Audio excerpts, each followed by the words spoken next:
نماز کا وقت ہوتا تھا، میرے دکان پر اگر 100 کسٹمر بھی کھڑے ہوتے تھے تو میں ان کو واپس کر دیتا تھا، اپنی دکان بند کر دیتا تھا اور اول وقت مصلی پر میں کھڑا ہو جاتا تھا۔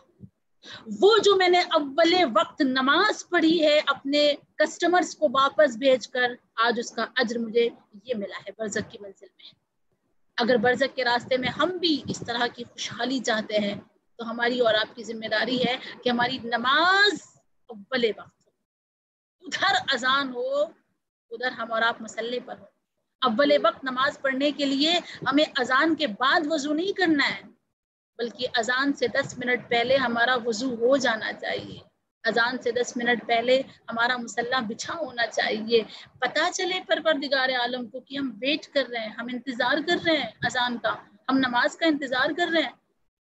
اذان ہونے کے بعد اگر ہم مصلی کی طرف جاتے ہیں تو کیسے پتہ چلے گا کہ ہم نے نماز کا انتظار کیا ہے؟ ہم تو پہلے سے انتظار کر رہے ہیں، ہم تو پہلے سے ریڈی ہیں، ہم نے مصلی بچھایا ہوا ہے، ہم باوضو ہو کے بیٹھے، ہم نے مصلی باندھ لیا ہے، ہم بالکل تیار ہو کر اب صرف اذان کا انتظار ہے۔ ادھر اذان ہو ادھر ہم خدا سے باتیں کرنے میں مشغول ہو جائیں۔ ہمارا اور آپ کا ایک کام آج اپنی اس مجلس میں ہم اور آپ ارادہ کر کے اٹھے، وعدہ کر کے اٹھے کہ ہماری کوئی بھی نماز ڈیلے نہیں ہوگی، لیٹ نہیں ہوگی۔ اکثر اور بیشتر ہماری جو نماز ڈیلے ہوتی ہے وہ صبح کی ہوتی ہے۔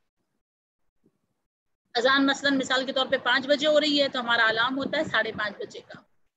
اگر اذان کا وقت 5 بجے کا ہے، ہمارا الارم 4:30 کا ہونا چاہیے۔ ہم اٹھیں گے، تھوڑا سا فریش ہوں گے، اپنے آپ کو آمادہ کریں گے، نماز شب پڑھیں گے، پھر اس کے بعد نافلہ ہوگی، پھر اذان کے بعد ہماری اور آپ کی جو نماز ہوگی، یہ ہمارا اور آپ کا کام ہونا چاہیے۔ مگر ہم تھوڑا سا اچھا دیکھیے، اس پہ بھی خدا راضی ہے، ناراض نہیں ہے، وہ غفور الرحیم ہے، وہ چاہنے والا ہے، وہ اپنے بندے سے کہتا ہے آنا چاہتے ہو نا، ریٹرن آنا چاہتے ہو میرے پاس، واپس آنا چاہتے ہو آ جاؤ، میں نے دروازہ کھول کے رکھا ہے۔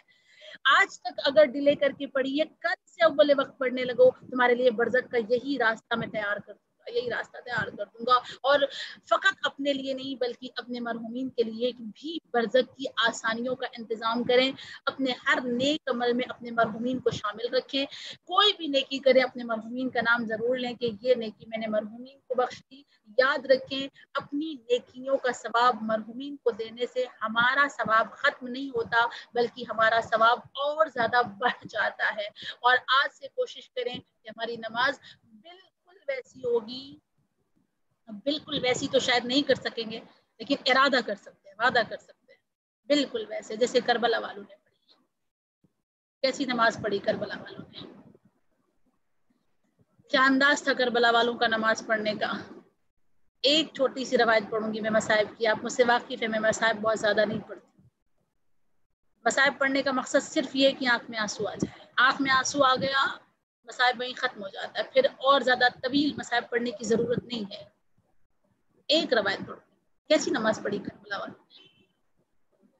کبھی کسی ماں کو دیکھا ہے کہ 2 بیٹے کا لاشا ایک ساتھ آئے اور ماں دونوں بیٹے کے لاشے کے درمیان بیٹھ کر شکر کا سجدہ کرے؟ کبھی کسی ماں کو دیکھا ہے کہ کسی ماں کے یتیم بچے کے جسم کے ٹکڑے گٹھری میں باندھ کے پیش کیے جائیں، رکھے جائیں، اور ماں اپنے بیٹے کے اس جسم کے ٹکڑوں پر بیٹھ کے نماز پڑھے، شکر کا سجدہ کرے؟ کیسی ماں ہوگی کہ جس نے علی اکبر کے سینے پہ برچھی کا پھل دیکھنے کے بعد بھی شکر کا سجدہ کیا ہے؟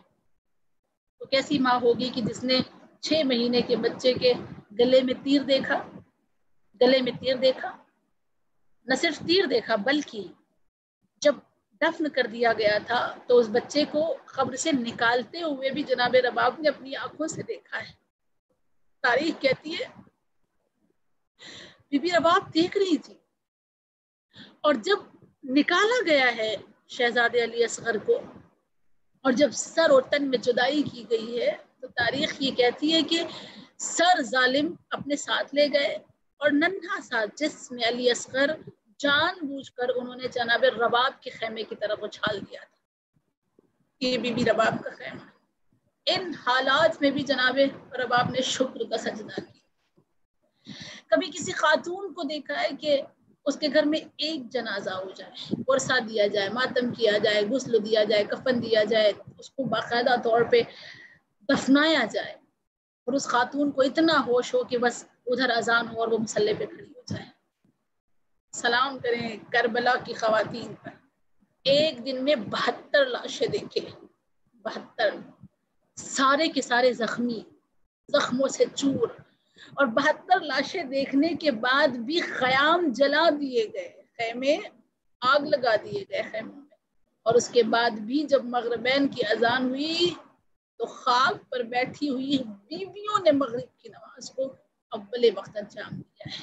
خاک پر بیٹھ کر یہاں تک حتیٰ تاریخ یہ لکھتی ہے کہ شام غریبہ کی رات جو رات تھی، اس رات کو بھی جناب زینب نے نماز شب انجام دی ہے، زینب نے اس رات کو بھی نماز شب انجام دیا ہے۔ اور یہ کیسا نماز پڑھنے کا انداز تھا کہ ادھر اس طرح سے مصائب کو برداشت کرتے ہوئے بیویاں نماز پڑھ رہی ہیں، ادھر ہتھکڑیوں اور بیڑیوں میں جکڑے ہونے کے باوجود بھی مولا سجاد نماز پڑھتے نظر آتے ہیں، ہتھکڑی اور بیڑیوں میں جکڑے ہوئے ہیں مولا، اور اس کے بعد بھی جہاں کہیں بھی نماز کا وقت ہو جاتا ہے مولا رکوع اور سجدے میں مشغول ہو جاتے ہیں، ہتھکڑیاں جل رہی ہیں، بیڑیاں جل رہی ہیں، توق جل رہا ہے، اور وہ ایسی شدت تھی، ایسی تپش تھی کہ ان ہڈیوں میں سے خون رس رہا تھا، اور یہ توپ اور بیڑیوں کی وجہ سے، اس کی تپش کی وجہ سے مولا سجاد کے گوشت ختم ہو گئے تھے، ہڈیاں نظر آنے لگی تھی،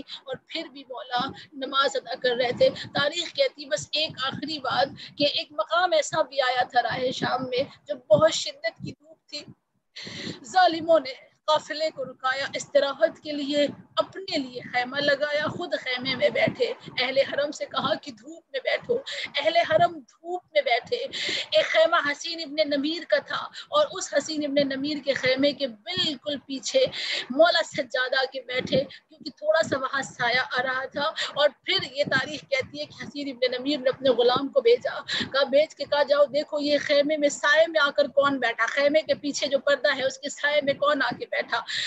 غلام نے آ کر بتایا کہ امام سجاد آ کے بیٹھے ہیں۔ کہا جاؤ جا کر ان سے کہہ دو کہ انہیں سائے میں بیٹھنے کی اجازت نہیں ہے۔ یہ غلام آ کے کہتا ہے مولا سجاد سے کہ آپ کو سائے میں بیٹھنے کی اجازت نہیں ہے، آپ دھوپ میں چلے جائیے۔ مولا سجاد نے اس غلام سے کہا میں بہت دیر تک سائے میں نہیں بیٹھوں گا، میری ہتھکڑیوں اور بیڑیاں بہت جلنے لگی ہے، جیسے ہی میری ہتھکڑیوں اور بیڑیاں ٹھنڈی ہو جائیں گی میں خود دھوپ میں چلا جاؤں گا۔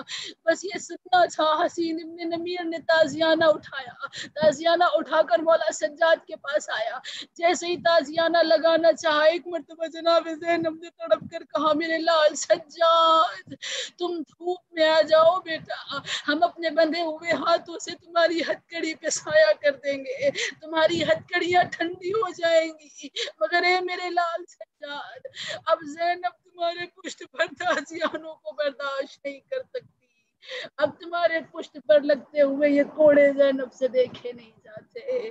مولا سجاد ہتھکڑیوں کو سنبھالے ہوئے سائے سے دھوپ میں آتے ہیں۔